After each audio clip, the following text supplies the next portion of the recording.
बिस्मिल्लाहिर्रहमानिर्रहीम। अस्सलाम वालेकुम। यूएस के रिपब्लिकन पार्टी के लिंडसे ग्राहम ने बयान दिया है कि उनका मानना है कि अमेरिकन ट्रूप्स फ्यूचर में दोबारा अफगानिस्तान जाएंगे। ये बयान उन्होंने बीबीसी को दिया है।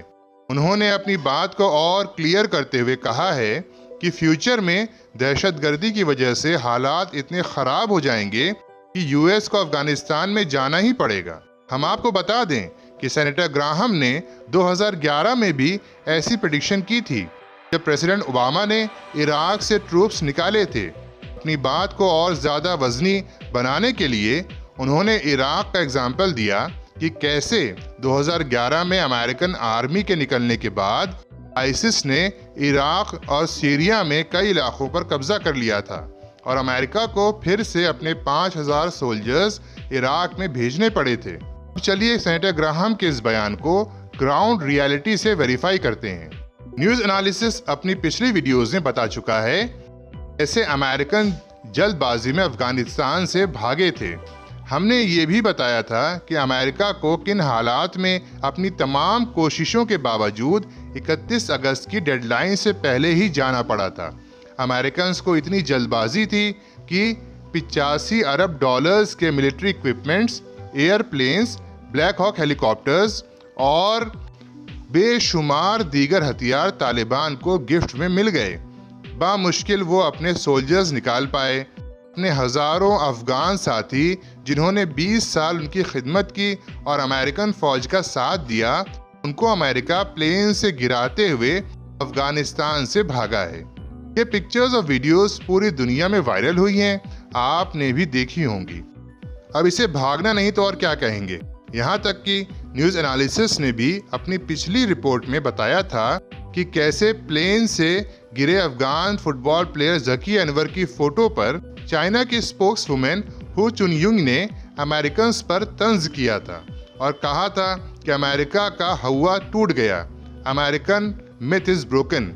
जो अमेरिका का साथ देते हैं, अमेरिकन उन्हें ऐसे ही छोड़कर भाग जाते हैं। न्यूज़ एनालिसिस ये भी बता चुका है कि कैसे जो बिडेन ने विड्रॉल की डेट 1 मई से बढ़ाकर गलती की और कैसे 31 अगस्त तक फौज निकालकर अपनी बची खुची इज्जत बचा ली।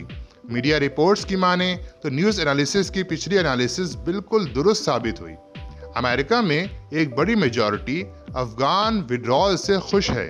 हालांकि निकलते वक्त अमेरिका की खस्ता हालत देखकर लोग नाखुश भी हैं। लेकिन लगता है सेनेटर ग्राहम को अभी इन हालात का अंदाज़ा नहीं है। उन्होंने इराक से अफगानिस्तान को कंपेयर करके ही अपने फॉल्टी एनालिसिस को साबित कर दिया। इराक से अमेरिका का विड्रॉल था, वहाँ वो अपने लोगों को और 85 बिलियन डॉलर्स के मिलिट्री इक्विपमेंट्स को छोड़कर नहीं आए। इराक में विड्रॉल के टर्म्स यूएस आर्मी डिक्टेट कर रही थी और टाइम मांगने के लिए CIA के डायरेक्टर को नहीं जाना पड़ा था। अमेरिकन की बात को नामंजूर करने वाला इराक में कोई नहीं था। इराक में यूएस आर्मी की मौजूदगी में किसी तीसरी ताकत ने अमेरिकन इंस्टॉल्ड गवर्नमेंट को नहीं हटाया था। इसलिए न्यूज़ एनालिसिस के हिसाब से इराक से अफगानिस्तान का कोई मुकाबला नहीं है। सेनेटर ग्राहम की और बातें कि हालात ऐसे हो जाएंगे कि यूएस को मजबूरन दोबारा जाना पड़ेगा। इस बात में हकीकत इतनी है कि यूएस आर्मी और यूएस गवर्नमेंट का दिल तो बहुत करेगा अफगानिस्तान में जाने का, लेकिन यूएस आर्मी के हालात अब ऐसे नहीं हैं कि डायरेक्ट इंटरफेरेंस वो अफगानिस्तान में करें। अमेरिकन फॉरेन पॉलिसी के हिसाब से अब अमेरिकन को अपना फोकस चाइना को काउंटर करने पर लगाना चाहिए। इसलिए अनकरीब तो सेनेटर ग्राहम की ये प्रेडिक्शन पूरी होती नजर नहीं आ रही है। रही बात ब्रिटेन की, तो ब्रिटिश आर्मी चीफ की जुबान तो तालिबान की तारीफ करते नहीं थक रही है।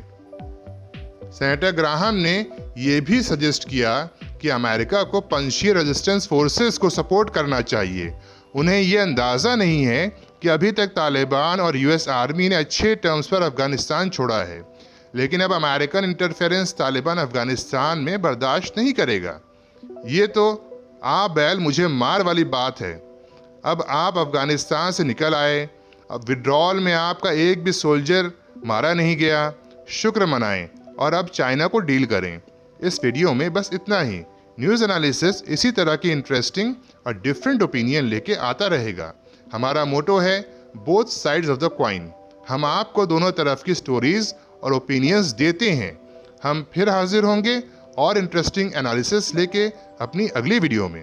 अगर ये वीडियो आपको अच्छी लगी तो इसे लाइक करें, चैनल को सब्सक्राइब करें और बेल आइकन पर जरूर क्लिक करें ताकि आने वाली वीडियोस की अपडेट्स आप तक पहुंचती रहें। अस्सलाम वालेकुम।